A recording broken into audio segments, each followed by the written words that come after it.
Welcome to Slash Forward. In this episode, we're going to catch up with our friends from Korea with the recent continuation of the Train to Busan mythology, Peninsula. If you like crying while watching zombies eat people, subscribe to the channel. Let's get to it.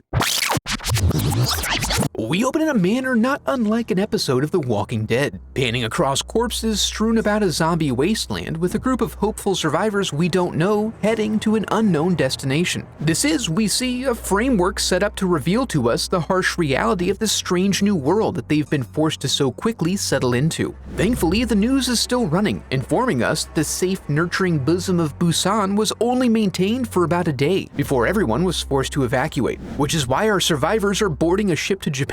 Unfortunately, they learn mid-route that they've been redirected to Hong Kong. Jung-sok looks for a commanding officer for answers, and shortly after, we see that things are about to go tits up below deck as a capoeira zombie reaches his final form and finds himself feeling a bit peckish. News of the infected quickly spreads and the passengers clear out. Jung-sok heads down to see about his family and finds a veritable orgy of twitching and writhing future zombies, including, unfortunately, his nephew. Unable to pull his sister out of there quickly enough, he's forced to lock down. Saddened by this turn of events, he and his bro-in-law, Shul-min, hug it out, bitches. Then, through additional news anchor twattery, we learn these ships were refused harbor everywhere they tried to dock, and ended up roaming the open ocean for 4 years. And then, in some manner that remains unexplained, they docked. Or some of the occupants managed to escape. Somehow. At any rate, a roving gang of street toughs wake up Jung-sok, who doesn't take kindly to folks interfering with his dreams. It's time for a chit-chat with the boss, so they lead him along. When he arrives, Shul-min is already there, along with a couple other ne'er-do-wells. We learn here that scavengers and criminals have been visiting the Korean peninsula in an attempt to access all that unguarded money and gold. They had a team with a truck full of riches headed to the port, but it went missing somewhere around the Omak Bridge. Their task, if they choose to accept it, is to drop in there and bring it back so they can split their half of the $20 million bounty. A perfectly simple plan, which is exactly why the first team is back home and safe right now. We learn that their motivation to do this revolves around both the torment of their prior decisions and their current second-class ghostly status. Those who made it ashore have no citizenship and are considered cast-offs, unable to become legitimate members of society. Thinking the money will assist in finding a more permanent existence, Shul-min is determined to take the job, dragging Jung-sok into it for the sake of ensuring his protection. Thanks to the boss's connections and bribery skills, they soon find themselves gliding into dangerous waters. After a brief ice-breaking exercise while gearing up, we see the team of 4 paddling through the detritus toward the city. When they make landfall, they waste no time in finding a functional vehicle and are soon cruising through the ruins of the city, careful to navigate in total darkness, a weakness of the zombies. As they approach the approximate area, they get out to check the license plate of any truck they run across. The first one isn't it, and in checking on a slight noise nearby, Jung-sok stumbles across a zombie terrarium that hasn't really been cared for in the way that it should. They continue like this, spotting trucks and checking tags while remaining quiet and dark, and they soon find the truck they were looking for. They take a moment to verify the cargo is still intact before heading to the cab. Here, they do a very sloppy job of removing the driver,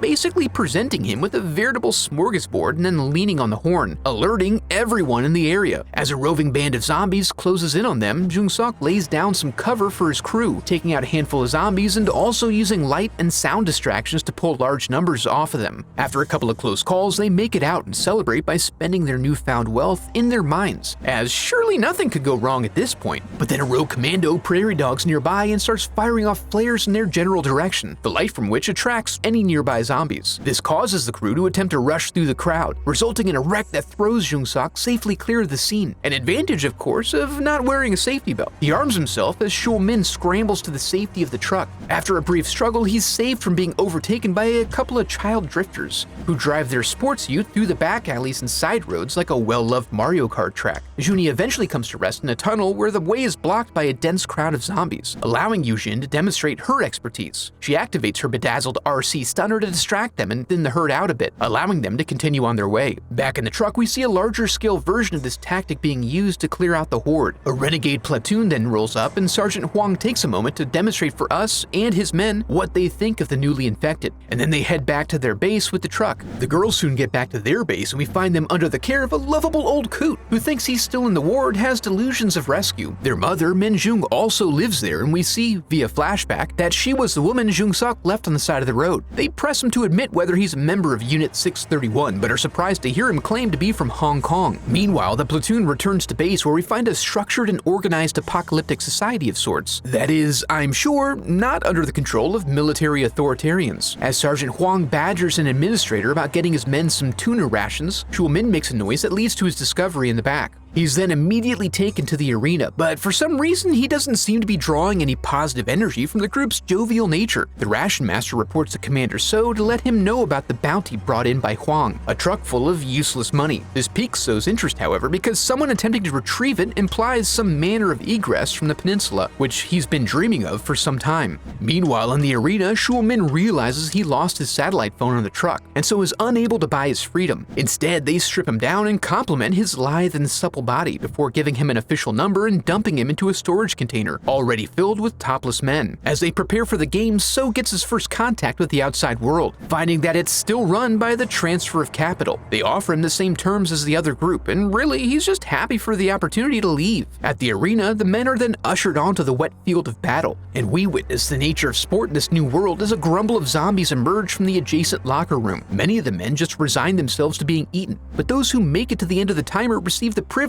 of being allowed to retreat to their container, to take a breather and enjoy some uncooked ramen. Elsewhere, Jean-Sac is making plans to go to the Unit 631 base to retrieve his goods, although it's recommended that they move out after nightfall for safety. The plan is to secure their ticket out and then head to the port so they can escape together. Grandpa, under the delusion that he's in contact with friendly forces, is tricked into leaving his post under the insinuation that his liaison, Major Jane, will be at the port and wants him to go along. Then they hunker down to get some rest. Back at 631, the conspirators work to develop a plan that may allow them to get out of the base with the truck while avoiding the suspicion of Huang. They work on this into the night, so that when we transition back over to our protagonists, we find them making their final preparations. Desiring to die with a clear conscience, Jung-Sok comes clear to Min-jung, admitting that he was the one who left her on the side of the road that one time. She then confides that she didn't remember him because 31 other vehicles in total drove by without helping them. She has concluded from this that human nature is generally shitty and has learned to get over it. They park a few blocks away from the facility and provide strict instructions to the kids to stay in the car and leave without them if they're not back by first light. Then they begin their infiltration, sneaking in through an emergency exit Min-jung learned about when she used to live on base, and then they work their way in. Meanwhile, So announces, in celebration of the food truck Huang's group brought back, everyone gets extra rations and they'll have a 24-hour marathon of violence at the arena. So everyone should stay there and not worry about checking on him later. Thinking he's covered his escape sufficiently, So returns to his office where he's surprised to find Huang already present. He's too daft for all that and wants to know why So, normally a high-strung tightwad, is suddenly so quick to shower them in freebies. He does enjoy his Johnny Walker Black like he's getting a blowy, but is undeterred in pressing So about his generosity. When Kim then arrives, the whole thing nearly goes sideways, until Huang draws the conclusion that the two men are an item and decides to leave them to their corporeal pleasures. Back at the truck, the two interested parties converge at the same time and find they have congruent interests. In the process of sorting this out, they learn that Shulmin is still alive and involved in the games, so Min-jung gives Jung-Sak a bit of time to attempt to retrieve him.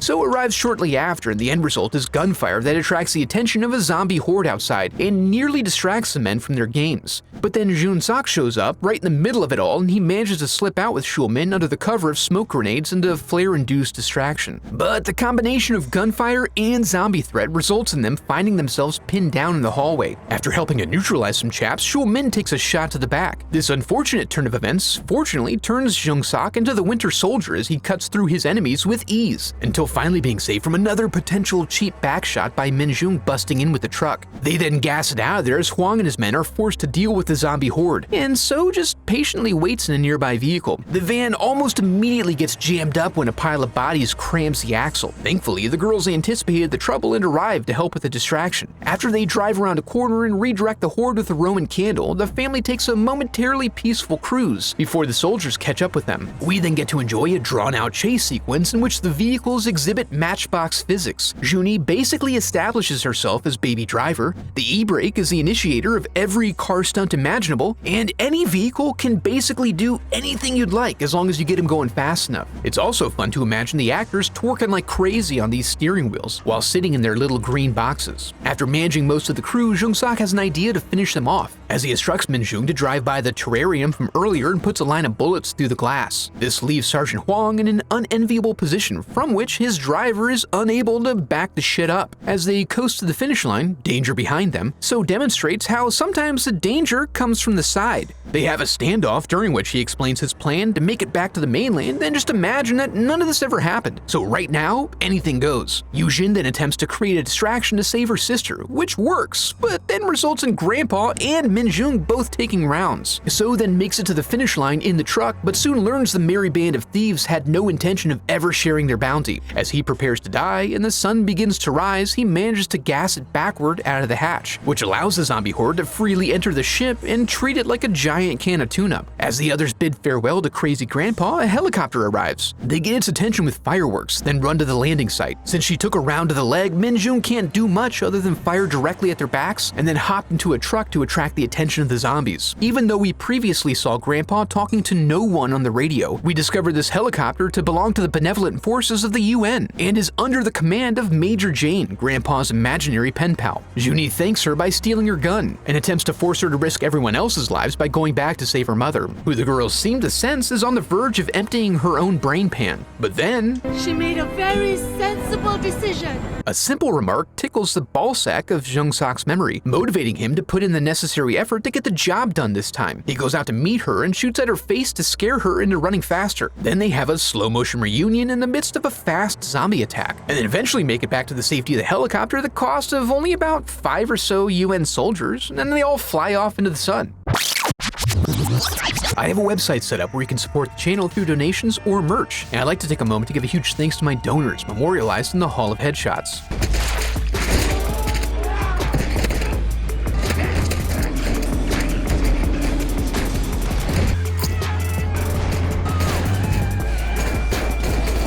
Peninsula was good, but for me it didn't have the same emotional impact as its predecessor, Train to Busan. It does appear that there was also a TV series based in this zombie apocalypse universe, so maybe some of the backstory is lost in the film. Overall, it was a bit too much of an action movie, and it had so many subplots it was hard to allow the characters to have their individual moments of development to build up to the same kind of ending they achieved in Train to Busan. If you enjoyed the video, I'd love for you to become part of the channel by subscribing. Thanks for watching.